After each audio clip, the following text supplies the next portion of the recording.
Welcome back friends. आज की video में मैं आपके साथ शेयर करूंगी कि आरपीआर टेस्ट को हम कैसे परफॉर्म करते हैं। ये जो किट हम यूज़ कर रहे हैं ये है एटलस मेडिकल किट और स्टोरेज जो इस किट की होती है वो 2 to 8 डिग्री सेंटीग्रेड पे हम इसको रखते हैं, यानी कि फ्रिज में हमें इसको रखना होता है।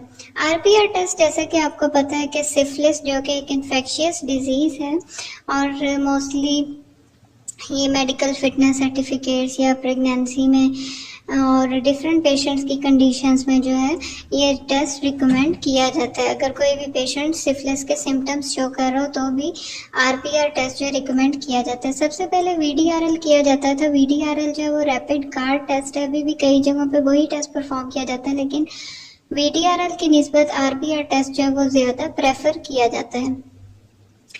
RPR stand for rapid plasma reagent. ये जो है स्टिक्स, इनको हम ऐसे सेपरेट कर लेंगे। ये मिक्सिंग के लिए यूज होती है। किट के साथ क्या क्या आता है, किट का लिटरेचर, नेगेटिव कंट्रोल की कैप जो है वो ब्लू होगी और पॉजिटिव कंट्रोल की कैप जो है वो रेड होगी।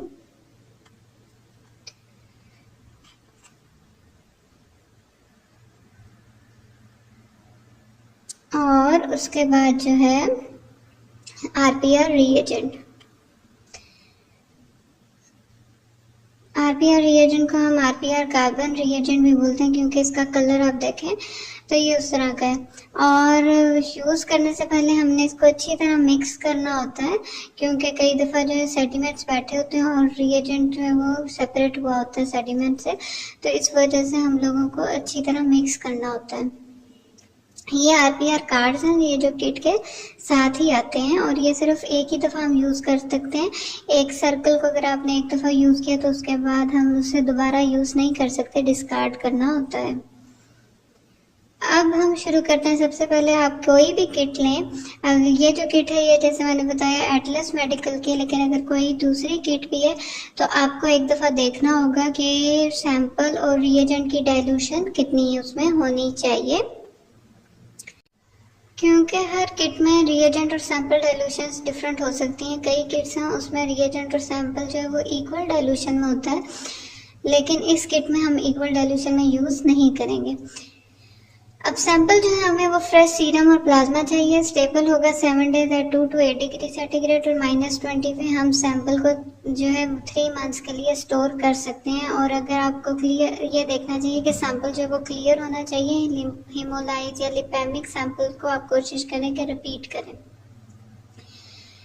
अब सबसे पहले जो आज की वीडियो में मैं आपके साथ शेयर करूंगी वो क्वालिटेटिव प्रोसीजर है। क्वालिटेटिव प्रोसीजर में सबसे पहले हमने रिएजेंट्स को रूम टेम्परेचर पर लाना होता है और 50 माइक्रोलीटर हमें कंट्रोल और सैंपल चाहिए सर्कल्स के अंदर। अब जब हम सैंपल डालेंगे उसको हम सेपरेट कर देंगे थोड़ा सा, और फिर उसके बाद हम 16 माइक्रोलीटर ड्रॉप जो है वो डालेंगे आरपीआर रिएजेंट का। उसके बाद रोटेटर पे हम 100 आरपीएम स्पीड पे 8 मिनट्स के लिए रखेंगे और 8 मिनट्स के बाद हम देखेंगे अगर तो लार्ज एग्रीग्रेड्स अपीयर होंगे या माइल्ड एग्रीग्रेड्स अपीयर हैं तो भी हम अपने रिजल्ट को पॉजिटिव ही कंसीडर करेंगे, और अगर कोई भी एग्रीगेट्स अपीयर नहीं होंगे तो वो नेगेटिव कंसीडर होगा।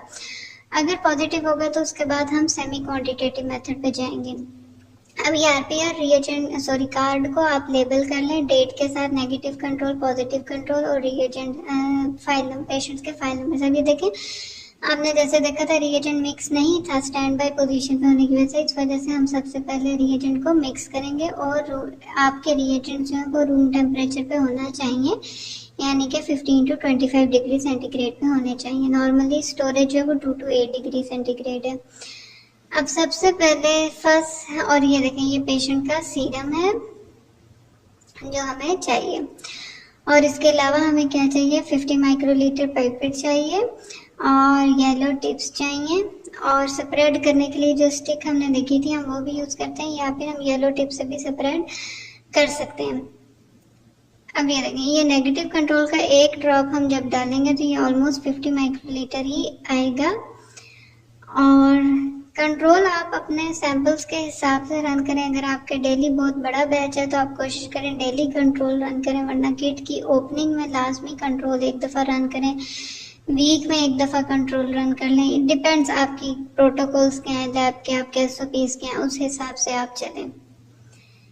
अब 50 माइक्रोलीटर की मदद से फर्स्ट सर्कल में मैं जो है वो डालूंगी सीरम, और ये देखें इस तरह आप उसको स्प्रेड कर लें और उसके बाद टिप को डिस्कार्ड करें।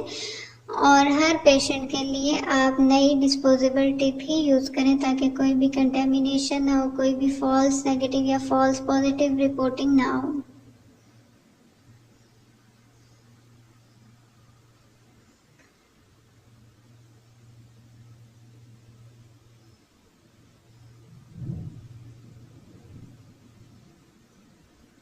और इसी तरह थर्ड सर्कल को भी हम स्प्रेड कर देंगे। अब मैंने वो नेगेटिव और पॉजिटिव कंट्रोल को देखे स्प्रेड नहीं किया था, तो मैंने जो हमें किट के साथ शुरू में स्टिक्स मिली थी जो मैंने दिखाई थी, इस तरह हम सेपरेट की हुई हैं, इस तरह से हम इनको जो है वो सेपरेट कर देंगे। अब हमने मिक्स्ड आरपीआर कार्बन रिएजेंट को एक एक ड्रॉप जो है वो ड्रॉप इस हिसाब से ही आएगा कि 16 माइक्रोलीटर जो है वो ड्रॉप हम इस पर डालेंगे, और कोशिश करें कि थोड़ा सा दूर रखें, जो है वो बिल्कुल क्लोज नहीं होना चाहिए, रिएजेंट का सैंपल या कंट्रोल से कांटेक्ट नहीं होना चाहिए ताकि रिएजेंट कंटेमिनेट ना हो। इसके बाद हम इसको 100 आरपीएम स्पीड पे 8 मिनट के लिए रखेंगे।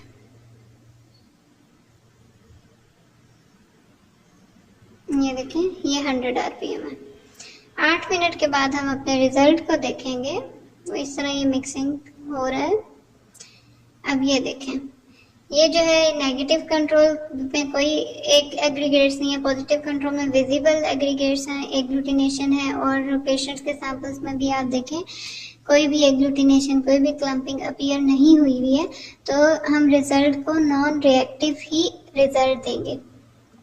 आप नेगेटिव पॉजिटिव भी लिख सकते हैं, और अगर आप नॉन रिएक्टिव रिएक्टिव भी लिखेंगे तो भी ठीक है। नॉन रिएक्टिव मतलब नेगेटिव, रिएक्टिव मतलब पॉजिटिव। तो आई होप कि आपको आरपीआर टेस्ट कैसे परफॉर्म करते हैं लैब में अच्छी तरह समझ आ गया होगा। फिर मिलेंगे एक नए वीडियो के साथ, तब तक अपना ख्याल रखिए। Thank you so much.